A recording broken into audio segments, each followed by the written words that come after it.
Professor McDonald, how do you think the Tech Advisory Group should consider the role of assistive technology as it contemplates a framework that supports consistent, fair and evidence-based access decisions to all prospective NDIS participants?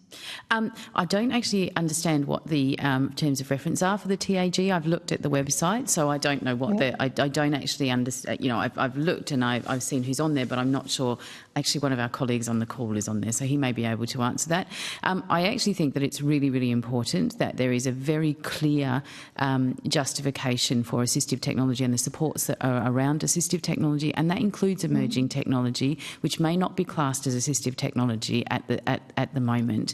And so I'm talking about things like iPads on which people have communication devices that at the moment are denied people, and you know that's just a really sort of damaging thing, because it means that people then don't have access to communication because of a particular part of technology. So that should be part of the provision. I also think they really need to consider what sorts of assessments, be formal and informal, need to be addressed, and what considerations need to be taken into account for assistive technologies. And the really big one that we see and is really important is that the workforce needs to have sufficient skills, that the workforce both supporting people in their everyday lives and also the people who are doing the prescribing and the assessing and those sorts of things.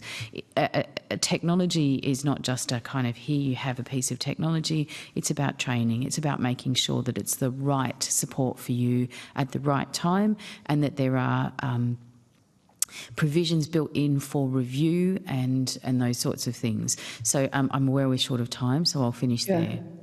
So what you're saying is that be protective of the workforce, but be aware that R&D is changing very quickly, and that the processes that support clients will be changing consistently. Yes, but also that we actually need a workforce who is really properly trained. And what we're seeing is that we're seeing people who have no skills whatsoever in assistive technology opening up training companies, and that sort of thing should not be allowed to happen. Perfect. Thank you, Professor McDonald. May I also ask a question of the Centre for Disability Research? I won't pick and choose. I'll let you decide amongst yourselves. How do you think a consistent, transparent and equitable approach to determining NDIS access would improve people's experience of the NDIS? Do you want to take that on, Kim?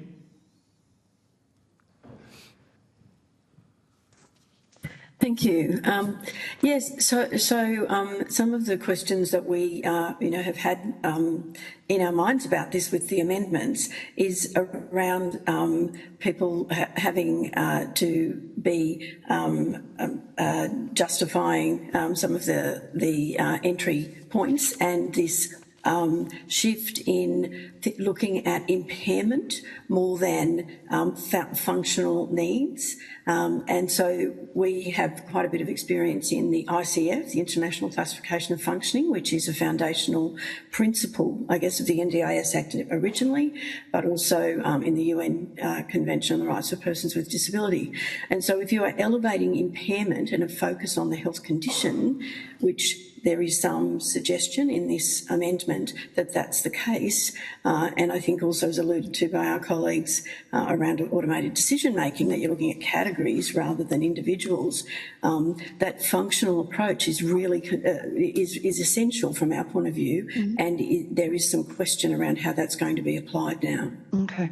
Thank you. Also, Professor McDonald, could you get your colleague to share the information that you thought they could give us on the previous question?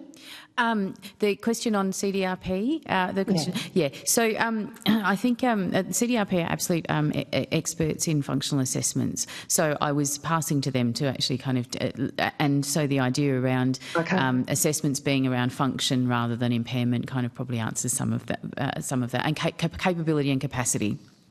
Okay, thank you. That must be my little problem. Thank you, Associate Professor Kim Bulkeley. You've got big titles. Thank you, Chair.